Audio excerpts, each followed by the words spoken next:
Shalom shalom komunitas IPM yang diberkati. Kembali kami informasikan untuk acara Kopi Darat yang akan diadakan besok hari Sabtu tanggal 5 Maret 2016 yang akan diadakan di Transmart Carrefour Blok M167 nomor 7 atau di Kompleks Mahkota Mas Blok M17 di Kompleks Transmart Carrefour Blok M1 nomor 7 Jalan MH Tamrin Cikokol Tangerang. Kita akan mengadakan besok acara Kopi Darat yang pertama di tahun 2016. Setelah sekian lama kita tidak mengadakan, dan kita akan mengambil satu tema yang luar biasa, New Face Generation, di mana Tuhan sedang bangkitkan New Face Generation menjadi suatu kegerakan yang luar biasa, bukan hanya di Indonesia tetapi di beberapa negara, dan kita akan mendengarkan kesaksian yang luar biasa dari hambanya Pak Heru Chandra Mulia dari Nafiri Alat Terakhir. Dan acara ini dimulai pukul 9 pagi dan berbentuk seminar. Dan ini sangat baik sekali untuk pekerja-pekerja Tuhan ambil bagian sehingga mengerti bagaimana lawatan Tuhan bekerja di akhir zaman ini.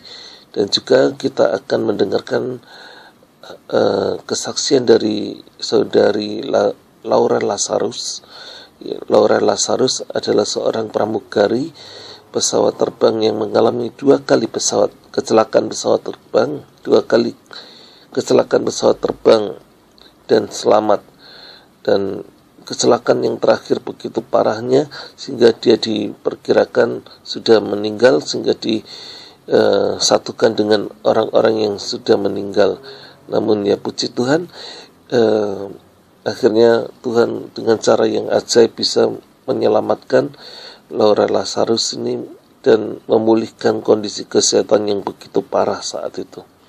Karena itu ini sangat menarik sekali untuk didengarkan. Datang tepat waktu. Acara ini free of charge dan one day seminar ya. Jadi persiapkan hati dan waktu Anda untuk menerima berkat yang luar biasa ini. Tawar hati. Kita sering sekali salah di dalam berfokus. Kita sering fokus terhadap masalah kita, sehingga masalah kita terlihat sangat besar dan menutupi semua pandangan kita. Padahal, ya betul, masalah itu bisa besar, tapi Yesus yang lebih besar daripada masalah kita. Yesus mampu untuk sebesar apapun masalah kita itu bisa diselesaikan kalau kita benar-benar percaya penuh, bersandar penuh kepada Tuhan, bahwa Tuhan sanggup untuk membukakan jalan kita yang ajaib. Jalan yang buntu dan tertutup pun akan terbuka. Karena itu kita harus belajar, jangan fokuskan hidup kita pada masalah kita, tetapi fokuskan hidup kita pada Yesus yang memiliki jawaban, yang memiliki kunci di dalam setiap hal untuk membuka jalan-jalan kita. Ubahlah fokus kita kepada Yesus. Saya yakin Tuhan Yesus sanggup membalikkan situasi yang buruk dan membahayakan itu menjadi suatu situasi yang memihak pada kita. Dan jangan juga tidak berikhtiar apapun. Justru karena ada masalah itu kita harusnya memaksakan diri bergerak lebih cepat lagi, lebih kuat lagi, lebih berani lagi, lebih cerdas lagi untuk meminta Tuhan membukakan terobosan-terobosan yang luar biasa sehingga kita menemukan jalan-jalan untuk menyelesaikan masalah kita. Bukan berarti kita berdiam diri dan pasrah. Kepasrahan kita di dalam doa, tetapi tindakan kita minta hikmat Tuhan untuk melakukan terobosan-terobosan yang luar biasa. Saya yakin kalau kita tidak membiarkan diri kita bermalas-malasan, Tuhan akan pimpin langkah kita menemukan jalan-jalan yang ajaib itu. Yang penting kita jaga untuk kita tidak tawar hati karena besarnya masalah yang kita hadapi. Seringkali orang tawar hati karena iblis mengacaukan juga komunikasi kita. Masalah kecil saja bisa menjadi pemicu tawar hati.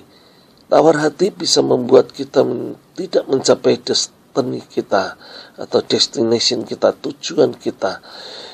Dan seringkali banyak menggugurkan banyak hamba-hamba Tuhan yang luar biasa, sehingga hamba-hamba Tuhan ini tidak bisa melihat dengan mata rohnya visi misi yang begitu luar biasa. Tawar hati menguasai, tawar hati menggagalkan hamba-hamba Tuhan ini melihat suatu tujuan yang mulia. Padahal di dalam setiap pergumulan yang ada, di dalam setiap proses yang ada, saya percaya kemuliaan yang disediakan Tuhan tidak sebanding dengan pergumulan yang kita hadapi. Tangisan, penderitaan, pergumulan, kesakitan kita tidak sebanding dengan kemuliaan yang Tuhan sedang siapkan di balik semuanya itu. Saya percaya kalau kita tidak menyerah, kalau kita tidak undur, kalau kita tetap berdiri tegak, kita akan melihat kemuliaan Tuhan dinyatakan. Ada waktunya Tuhan akan memberikan kepada kita, asal kita tidak menjadi tawar dan gentar di dalam perjalanan kita. Komunitas IPM yang diberkati, janda Sarfat taat pada Tuhan untuk memberikan makan tepung yang terakhir di dalam kehidupannya. Kita membaca di dalam 1 Raja-Raja 17 ayat 12 sampai 14. Firman Tuhan berkata, perempuan itu menjawab, demi Tuhan Allahmu yang hidup, sesungguhnya tidak ada roti padaku sedikit pun, kecuali segenggam tepung dan tempayan dan sedikit minyak dan buli-buli. Dan sekarang aku sedang mengumpulkan 2-3 potong kayu api, kemudian aku mau pulang dan mengolah bagiku dan bagi anakku, dan setelah kami memakan, maka kami akan mati. Tetapi Elia berkata kepadanya, jangan takut, pulanglah, buatlah seperti yang kau katakan, tetapi buatlah lebih dahulu bagiku sepotong roti bundar kecil daripadanya dan bawalah kepadaku, kemudian barulah kau buat bagimu dan bagi anakmu. Sebab beginilah firman Tuhan Allah Israel, tepung dalam tempayan itu tidak akan habis, dan minyak dalam buli-buli itu pun tidak akan berkurang sampai pada waktu Tuhan memberi hujan ke atas muka bumi. Komunitas IPM yang diberkati, saat janda Sarfat melihat kenyataan yang ada hanya segenggam tepung dan sedikit minyak di dalam buli-bulinya, hanya cukup untuk makan sekali dan setelah itu mereka akan mati. Itu pikiran duniawi mereka. Itu keterbatasan mereka melihat, karena mereka melihat pada masalah mereka, fokus pada masalah mereka. Tetapi Tuhan melalui hambanya Elia mengubah fokusnya. Dan dikatakan janganlah takut. Tetapi yang aneh di sini, Elia justru meminta tepung yang segenggam itu untuk diolah, untuk menjadi roti, dan roti itu untuk dimakan oleh Elia.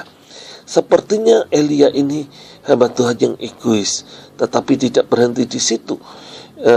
Ada suatu janji Tuhan, ada suatu perintah yang disampaikan kepada janda Sarfat, kalau engkau melakukan, tepung dan minyak itu tidak akan berkurang, akan ada terus hingga hujan turun atas muka bumi.